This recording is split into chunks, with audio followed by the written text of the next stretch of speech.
Welcome, everyone, to the Real Whovians cast. I am your host, Matrix Lord 212, and I'm with Vaughn. What's up, Vaughn? What's up? Yeah, so we're going to be talking about Doctor Who because I don't know what the hell's happening, but you want to go first?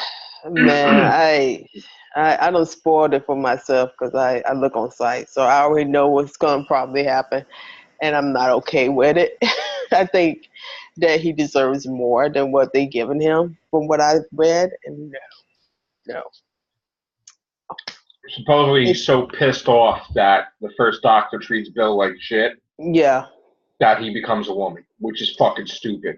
It's crazy. Why would that even be something that he would even, and that's not him. He shouldn't let stuff like that get to him so much that is he trying to prove a point to, okay, here's the thing. I'm confused because if that's the case, then are we saying that each doctor is their own separate personalities, or this is the same person? Because if it's the same person, then that wouldn't even affect them the same way. I mean, he would tell them to shut up, but the whole thing with them rewriting the doctor more to a 60s sensibility is not what I gathered from that era. I thought that he just came on Earth. So certain stuff that he's doing would not make any sense of how he would get that mentality from. Yes, because he don't even deal, speech. Right. But he don't even deal with humans like that in the older episodes. He wouldn't know what sexism and sexist comments would be. Like telling, right. I'm not going to say what they say he says, but he wouldn't. He does say stuff towards Susan a lot, but Susan was a klutz, and she used to trip over everything. So, yes, she would say certain stuff to her because that's his granddaughter. But to say that he somehow is that immersed into that society, I wouldn't think that of an alien. Like we said, he was only there for a couple months, so how the hell did he immerse into society that much? Exactly. He didn't interact with nobody except for Barbara and Ian. That's only because Susan brought them to the TARDIS by accident. Mm-hmm. So I'm like, come on now. It's just, and then I don't understand. It's just a lot. They make it like he's a different person. Yeah. And meanwhile, Capaldi's supposed to be him, just regenerated. And they make it like so weird. So even if he was upset by what he saw in the past, he's not that person anymore. Yeah. So what's the big deal? Like, why do you got to affect the regeneration? It's called character development. What happens in the past with a character, they learn and grow from it. They change, right? And that's what we saw. And now they're saying that he's still pissed over it. That's not character development. That's backpedaling. I don't know what the hell Moffat's doing with it, but we're gonna find out. But we're gonna find out. Then I heard this rumor. I don't know if it's true, but I heard this rumor that, and it's not because she's a woman, but after the regeneration, you know how they're always loopy when they just regenerate? Yeah. She breaks the TARDIS, I heard. Oh, God. Come on. I'm hearing that those scenes that we see her with a homeless bag or a fucking, like she's picking up pieces of the TARDIS or some shit. Oh, she's trying to find the parts. I don't know what the hell. I mean, I hope not. I hope that's just some bull crap. Please. But I don't know, man. I just feel that Moffat is reusing stuff twice. And it's just, the rule of two with him is just ridiculous. From what I heard was going on in this new file. I'm not spoiling it. How does Clara fit into this? Oh, I could tell you what I heard, but that was the spoilers. Yeah, spoil the shit out of it. Yeah. Okay, so from what I've been reading on certain sites, because AK, this is a spoiler, so if you don't want to hear this, don't go any further. But she is in the land of the dead, apparently. And this entity has the ability that came from the same area, has the ability to take on different personas, including Bill. Who's in the land of the dead? Clara. Because she faced the Raven? She faced the Raven, apparently. So she's in this, This is the rule of two again that I'm hearing. That So wait, she's not in the Nethersphere. she's not in the Nethersphere. She's in something similar though. You was on the mark about that it would be something similar. So she is in the land of dead. Bill is there, and another person is there. So apparently, this entity that came from that is the big baddie, and they can shift shape into these different people using subconscious. So, say for instance, you're in front of the doctor, touch them, you can go into the memories of the doctor and pull out certain people. So, Bill might not be Bill. So where is Bill, Clara, and Nardal? All in the land of the dead. Are we going to see them? Yes. So from what I'm hearing. Okay, and when they, so wait a minute, why would Bill be in the land of the dead if she's not dead? See, I don't understand that neither. But this came from. She somehow dies too. I guess everybody dies because this is a tragedy, and we can't. And Nardal probably got killed because of the Cybermen. Cybermen, yeah.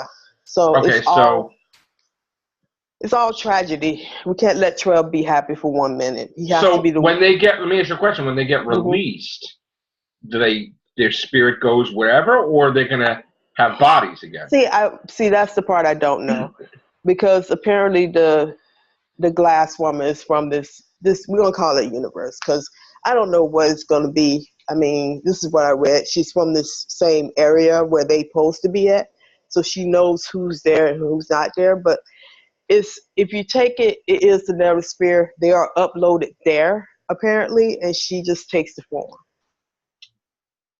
And it's really weird. So somebody possibly has the Nethersphere and probably done some weird shit with it. Exactly. And Danny Pink's not there either, though. They didn't say anything about him from what I hear. So I just don't know what Moffat is trying to pull, because this is the same concept for Dark Water and another one he did. So I don't. Oh, so he's copying himself. Exactly. Come on, Moffat. Stop copying yourself. Jesus. And is he copying David Tennant's Regeneration and Tardy's like breaking it? Yes. Yep. Does anything happen in here that's original? Nope. Is the Valyard in it? Nope. Who's the villain? It's a time people thing, like a person who stops time. Something related with the Time Lords? Yep. No Time Lords was mentioned. Does he go to Gallifrey? No. No. Even though I did, from the same people, hear that he does play a part in the 50th. So there is a moment where you will see the fifth, some sort of 50-ish thing, but it's not going to be to what me and you and some other people have expressed. But we have to keep in mind that sort of this is the first Doctor thing was Capaldi's idea, and let me just give you a history. Capaldi's idea? Here's the thing. Okay, so at AwesomeCon in 2016, the only reason I know this is because I was doing Fan Expo, and Fan Expo was the same weekend as AwesomeCon. All right. So they went to Washington, and there was this interview that anybody could look up online, and it's her and Jenna Coleman. I'm doing like they had the schedule so messed up. It's a really late interview, and they talking, and they try to one up each other. Like he somehow First Doctor came into the conversation they was having. So Jenna said, I have worked with the First Doctor. Like they both trying to run up each other. Like, I have done this, I have done that. Okay, so Capaldi pulls out his phone, and this picture, kiddies who out there that's using this without his permission, is not from a fan. It's from him himself. He pulls out this his cell phone and asks the cameraman to zoom in on his cell phone. It's a picture of him and David Bradley from Adventures in Time and Space. Oh, wow. Adventures in Space and Time. Yeah. Okay. He was there. And it's the same event where they tricked him into going to the TARDIS, standing around the TARDIS to see would he be a perfect fit. This all happened around the same time, the same day he was on set. So at any rate, this has been a dream of his. You know, he said, well, I was with the first doctor, and that's the picture. And then it just springs onto his ambition to be, you know, he wanted to do something with the first doctor. That's how that came about. I see. So it wasn't Yeah, Moffat's so idea. that wasn't Moffat's idea. And then at another convention, which was the New York Comic Con, and I'm not making this up, kids. You can all go out there. It's on the web. I'm not making this up. And to the people that y'all taking that picture and claiming that's y'all's, that's BS, people. Y'all need to grow up. But that's another story. Yeah. I don't like when people grab people's screenshots and stuff and think it's theirs without original source. Yes. But anyway, so at the next one, I think it was New York Comic Con, they kept talking, and he brings up the first doctor again, and that's when Capaldi said, what about David Bradley as being the first doctor? And that's how he comes into play, and that what his final wish was, along with the Dyson Cyberman. The only one that he might not get is Susan. Yeah. Yeah, which is a shame, because that would have been the top one that we did. Yeah. So at any rate, that's how all this came about. Now, because certain things was going on in Moffat's life, which the sentimental part of me, like with the trilogy, his mom passed away in the middle of that trilogy. That's why you got the shitty. Yes. Moffat? He lost his mother in the middle of writing the trilogy. So the trilogy. That's oh God, what's the name of these trilogies? Oh, that stupid monk thing? The monk thing, yeah. That's why it sucked? That's why it sucked, because he was dealing with loss. And he couldn't get the notes in time to the writers. So that's why it's all convoluted. Now, you know, in retrospect, I was hard on that, but then now I understand when you have something that momentous happen. Why couldn't he get it to the writers? It was a time restraint thing. Like, he was dealing with that, and then he had to write. He couldn't write it. He couldn't write it, yeah. So that explains that one, which, you know, you have my condolences, Moffitt. That's why he didn't write all of them. Exactly. Just wrote one of them. He wrote one of them. Right. Okay. So it's just, sorry, you know, Moffitt, I didn't know that. That's not. Yeah. We was critical. Very sorry about that. Yeah. Yeah. Sorry, Moffitt. Didn't know. We have our deepest sympathy and condolences. We are sincerely apologize for the other writers. So that was happening, and you know, that was his final wish. But it's just that, you know, it comes a time where, you know, I thought about things, you know, about how to make his ending better, and I thought this lame brain scheme of they could have did it like, if you ever, it's Christmas, and I'm a religious film nut. I like the Jesus movies. There was this one with Willem Dafoe and Harvey Keitel called The Last Temptation of Christ, and it was directed by Scorsese. So there you go. And the concept was the last. What did you say? The Last Temptation of Christ. Okay. It's a Nikos Konstantzis novel, which is a really good novel, and it was adapted to film by Scorsese. And they had a concept in there that is controversial, but I loved the concept. I like to thank God for on certain things. And the concept was that during his last days, he, you know, everything is done. He's on the cross, and he thinks about what his life, the road not taken, like what his life would have been if he didn't do this. I thought that would have been a perfect scenario for 12. Like, what happened? But they did that already with Tenet, though. Did they? In Human Nature, yeah. Is it human? Oh, it was Human Nature. Okay. Yeah. Damn. But Moffat copies anyway. But you know, Yeah. But I thought that would be like a nice, since they want to copy stuff, they should have did one for 12, where his life would have been like normal, and then the big revelation would have been, well, he has to do this because some forces out there drawing him to do it. He has to. You know what it is, though? The one thing that's difficult about that is that you can never have a thing like that because he always regenerates. So he always has the That's life. true. It always continues. Yeah. You know, with the exception of David Tennant's doctor, he was human and he wanted to remain human, and that's what it would have been if he did remain human, but he couldn't. You know. Oh, and another thing is, I'm sorry, spoilers again. The regeneration seems that it was just the next call in his regeneration cycle. What do you mean? Nothing. Means that, you know how he just regenerates, like he went to Nick Smith without Capaldi. All of them had just regenerations that just fall like into line, except for Capaldi's, because Capaldi's was they still didn't make that clear why he chose that face. I mean, I knew the example. It's not clear. It has because David Bradley saw it, and he said, "When I'm going to be 12, I'm going to look like that." No. I mean, I know that some people saying that he did it. Yeah, he did it from Fires to Pompeii, and I understand that.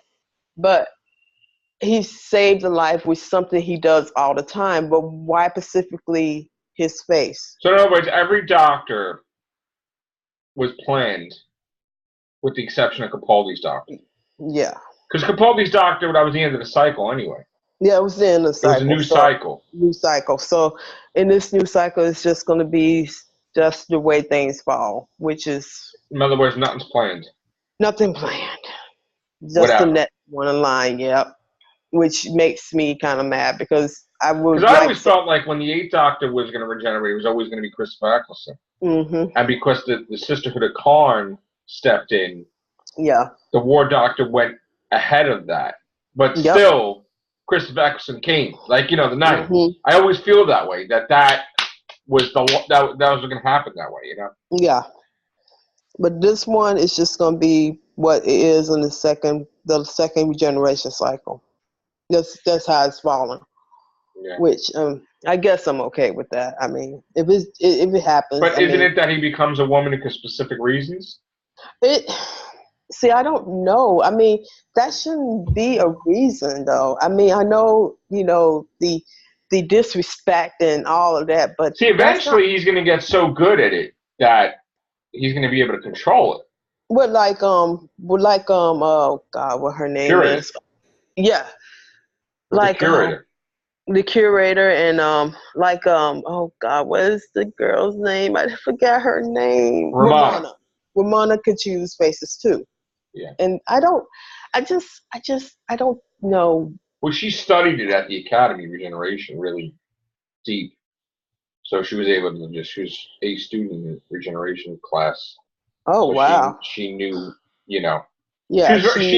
Her scores are way higher than the doctor's was when he was in the Academy. So.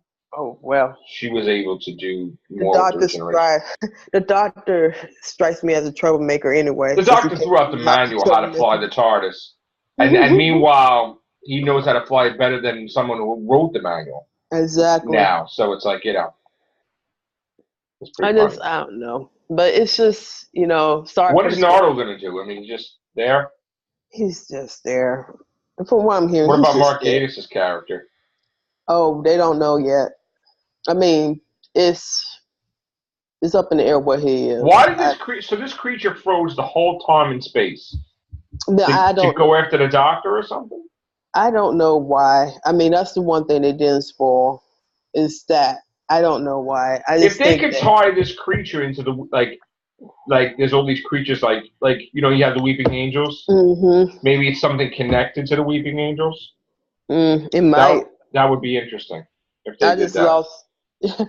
My concentration got lost when I heard that it was the Netosphere. There was some version of Netosphere coming again. Oh God, I just love that this is gonna end in the speech. Hopefully, the speech can save it. I heard that he cries into her. Cries into. I heard that he. When he regenerates, like supposedly, I guess I don't know if he's crying or whatever. Crying into it. And she just boom, she's there. I don't know. I'm hearing rumors. I don't know. Yeah, I'm hearing. I don't know what to believe, but you know it's gonna happen soon. I mean, I'm just hoping that I'm praying that I love it because a lot of stuff this year. Yeah. Stuff happened. Yeah. And a lot of my favorite stuff sucked this year. And, he's about to go back into hiding again. It already started. Capaldi's like done.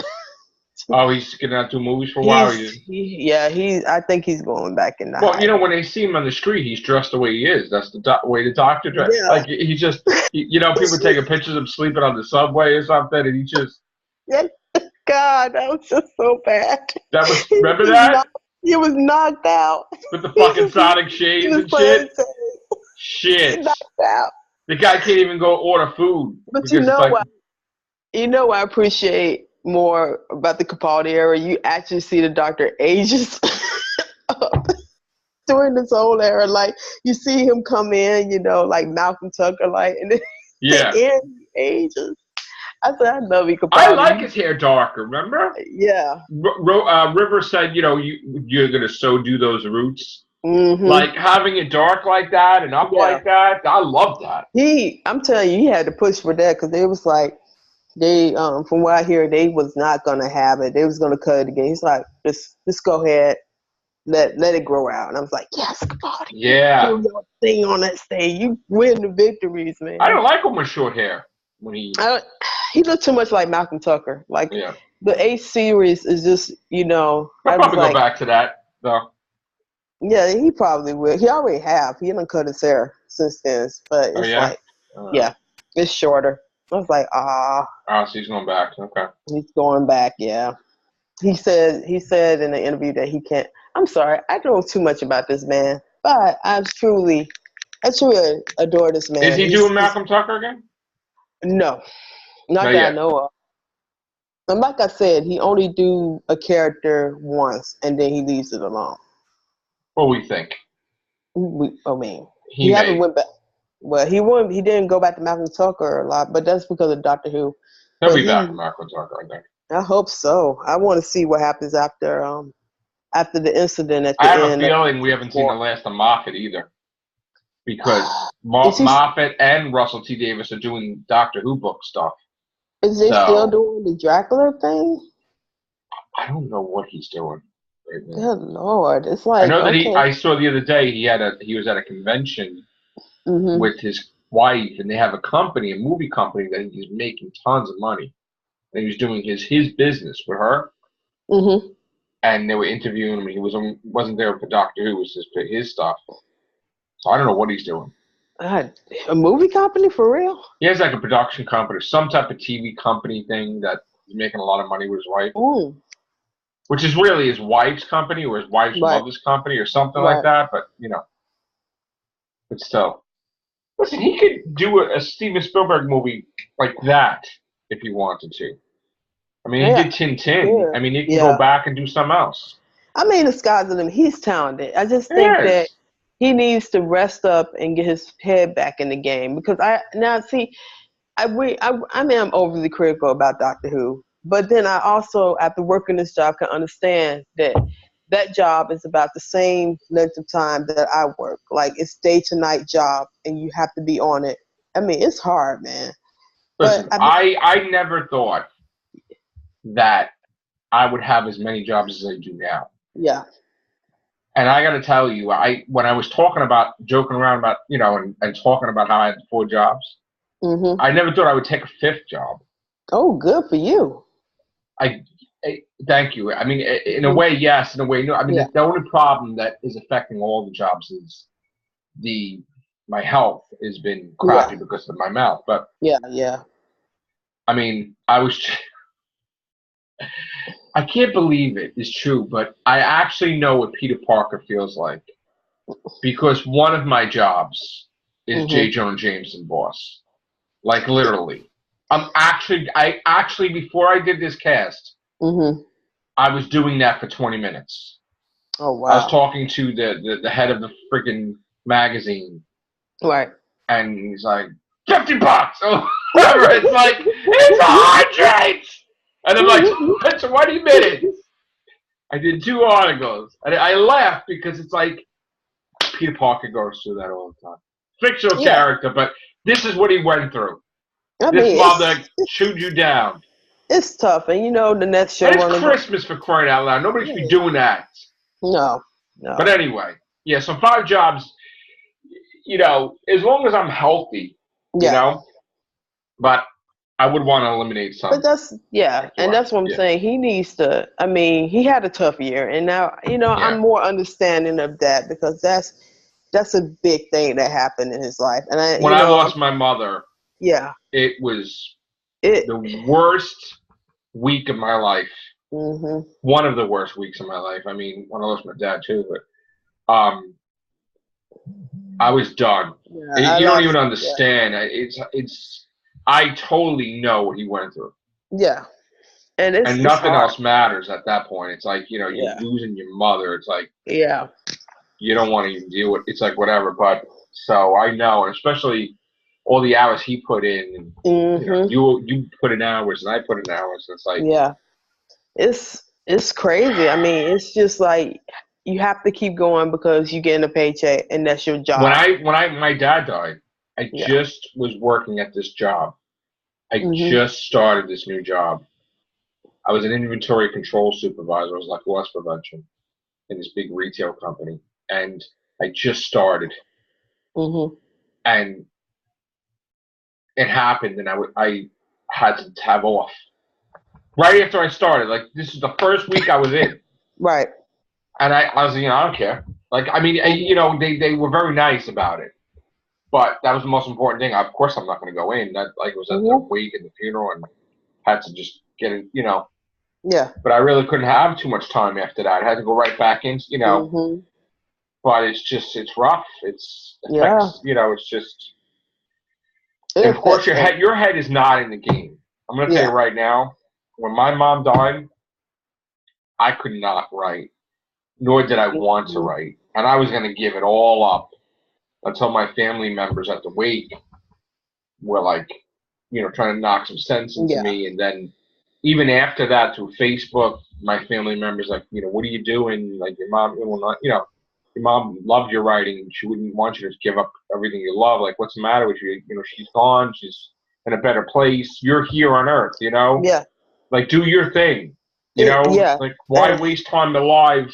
I mean, she's in a better place. She's in a different plane of existence. I mean, something never dies completely. I mean, she's somewhere. Everything about her is somewhere, So, and you can feel it too in yourself. You could feel that, sometimes you could feel like a presence. You know what I'm saying? It's like, but it's just, for a while, I was messed up. And then as soon as I got my shit together, I put out a book. Exactly. And that's what we were seeing with Moffat, unfortunately, is that at least he had, like, for all of us, we had, like, a support unit. You know what I'm saying? Yeah, that's I don't know how you're doing the most popular science fiction show in history, the greatest science fiction show in history, and now your mom dies and you can't write. I don't know how the hell he did it. I didn't know that at all. I mean, we do cast, and we were very cruel because we were being critical because, hey, get it together. But, I mean, there were times when everything else was going on, different years that he was not getting it together. So exactly, now that we have a reason behind it, it's like, oh. Yeah. I feel bad about it because it's like, I'm sorry, Moffat. It's like, we're human beings. I mean, everybody goes through that, and, you forgive. And you're like, you know what? I understand. That's more important. That is more important. I'm glad he had people like Capaldi there and them telling him, you need to keep going and stuff like that, which he had a strong support unit. And so I'm glad he overcome that aspect. But, now it's time, to get back on that horse, because this is... Yeah, because he's not really probably writing anything now. No. So he's probably just thinking. You gotta you gotta get back in there and do it, man. Yeah. You have all these plans, Dracula and all that. You gotta get on that. I mean, and then, at the end of the day, F what everybody else says. Exactly. Just do it. You know what? That's the whole thing. It's like, we'll do this stuff all the time, like YouTube. And sometimes it gets busy with people just try to get in your business and really piss you off and do this stupid shit, and you're like, just fucking F them, I would tell them that's F what everybody says. Who fuck gives off. who gives a flying And you get fuck about tired of it. TV? And it's like, I'm not paying your bills. yeah, fuck you. Like, Yeah. I mean, I had people like talking shit, and they're like, how does it feel that you're gonna have a photo of every video you've done? You're getting old. Well, no shit, Sherlock. Of course, I'm getting fucking older. Yeah. I'm not a fucking alien. Everybody's fucking getting older. And you're fucking pathetic, and less is more. You should do less casts, and you should do this. The quality of your show. First of all, this ain't my fucking job. Okay? This is my fucking fun. There's a difference. All right? If this was my fucking job, first of all, I probably wouldn't enjoy it as much. Because when it's your job, it's like a thing. But I could do, I'm always doing things the way I wanted to do. If I want to do fucking 20 casts, I'll do 20 fucking casts. If I want to do 100, that time I did 100 fucking videos in fucking like a couple days, I don't give a fuck. Nobody tells me what the fuck to do, and I don't have time for half these bullshit things going on too. I don't have time for people's drama and they're mentioning me and they're trolling and the bulls back and forth, fuck off. Seriously, there's nothing against anybody, but fuck off. I'm trying to do a cast, trying to have fun. So all this background noise, when the time comes, like you got to get your shit together. Like this year, I said it on Facebook, right? This year fucking sucked. I mean, this was my worst year in a while. I mean, my computer got fucked, like right after January, February. And I can't have any administration control, meaning I cannot fucking write on here. I can only podcast on here. I can't do shit on my computer. Man. So I have to rely on another computer that I have somewhere else when I go to work, in my office, whatever. And I have shit that I had the same problem with my computer, and I just bought HSN had a special on this lovely laptop. Home shopping club? Oh, yes, indeed. I have the card. And they had a special on it. It was like I got the 500, but the one they had, which is kind of affordable, is the one that was 300 this past few days, and it was 83 payments of it. And it had touch screen. It was a Pavilion 15. Oh. And it was touch screen, and it has a I think no, it didn't have the 1 terabyte. I got the 1 terabyte one and the 17-inch one, and the dual core. And I'm so psyched because I'm gonna get back. I'm gonna start back writing. Yeah. This year, I had my main job was about to close or something, which caused me to have all these fucking jobs, to compensate for the fucking loss of this one. Yeah. And then, the story, it's then the person decides that I want to fucking close. So then it's like, that the other place ripped me off that I went to, that other. Yeah. So, I mean, back and forth with that job and then whatever, but I wound up having fucking 5 jobs now. And it's like, my health was shit since, June or even before. I had problems with my mouth. The whole year I had problems with my mouth, with my tooth broke and this thing happened and this happened. And then they're like, get a root canal. My friend's saying, don't do the root canal. You're going to be sorry. And I was sorry because I didn't listen. And I suffered this whole year with my mouth. Yeah. I'm getting mine pulled. I'm not doing nothing. Even now, I'm doing this cast, and I'm about to pop fucking 4 Advils because that's what they told me because I messed with surgery. Yeah, Advil works. It'll dull the pain. That's why I've been taking this Advil. I'm about to pop 4 fucking Advils right after this, and it's been, and you can't do shit when you're in pain. No. Like, I went to work the other day, and my boss is like, "Why are you here?" And there's all jobs in that area. So he's like, you are so, like, I had that infection, everything. He's like, God forbid, honestly, something happens. You know what I'm saying? Yeah. You're supposed to be home. He's like, you know what? We all know you're loyal. Get the fuck out of here. Like, basically, he's like, I don't give a fuck. Get the fuck out of here. And don't come back this whole week and fuck everybody. Like, they'll make do. Okay? And it sucks because I'm not, whatever, but, at the end of the day, something could have happened, sure. Because I'm like in massive agony and I'm traveling hours away and God knows putting in the hours. So I'm grateful, he told me that. And then I was just doing the job in Staten Island, which, But yeah, I mean, you can't do shit. And it's funny, but all these jobs together, added together, is still not what one job would be. That would be like the main thing, you know? It sucks. And they just don't, you know, it's just, this year has been a fucking hard year, man. Yeah, I'm sorry you went through that.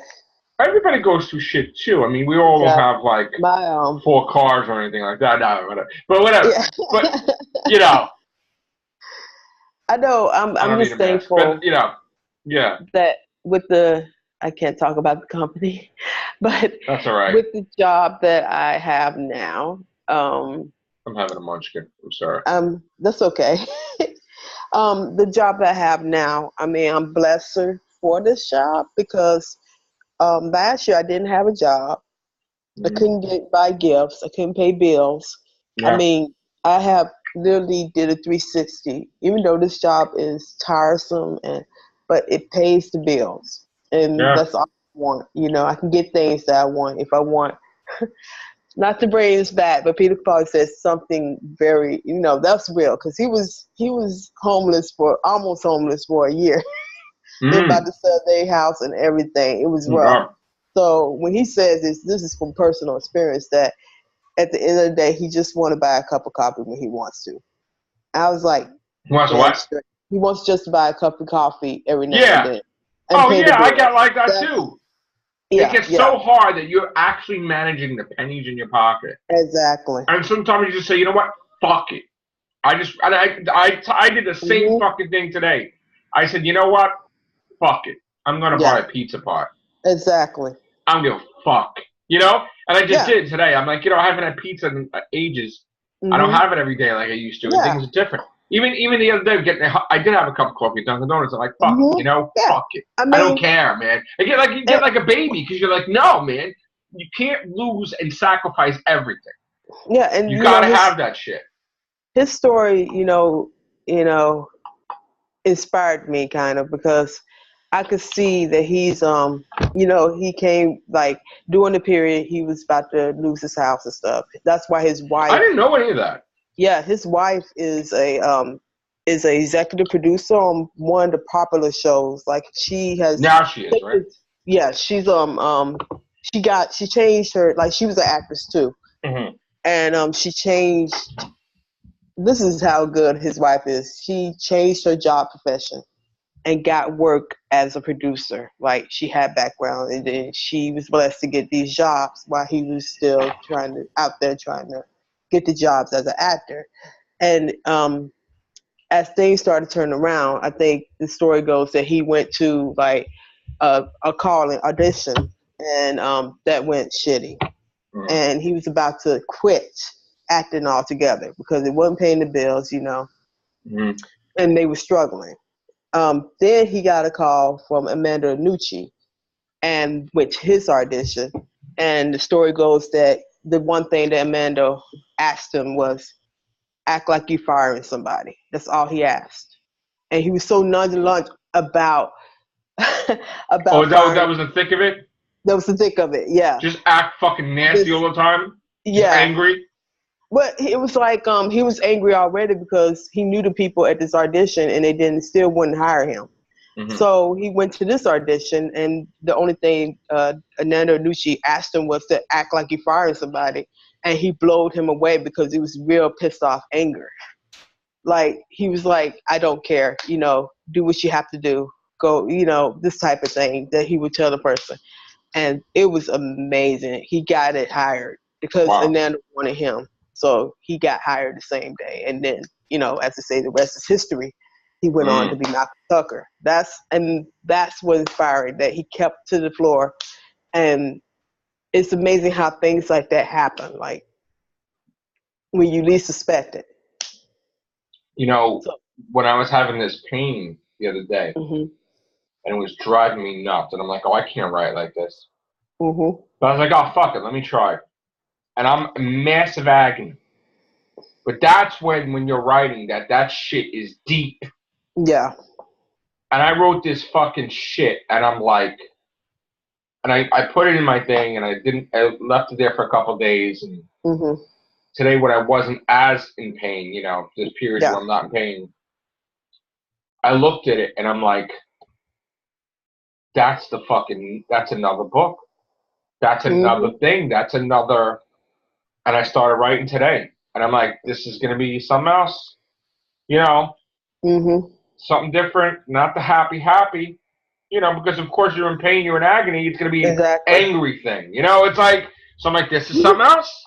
I don't know what it's going to be, but it happens. Everything affects your writing, everything. And I'm sure with Moffat and Capaldi and, you know.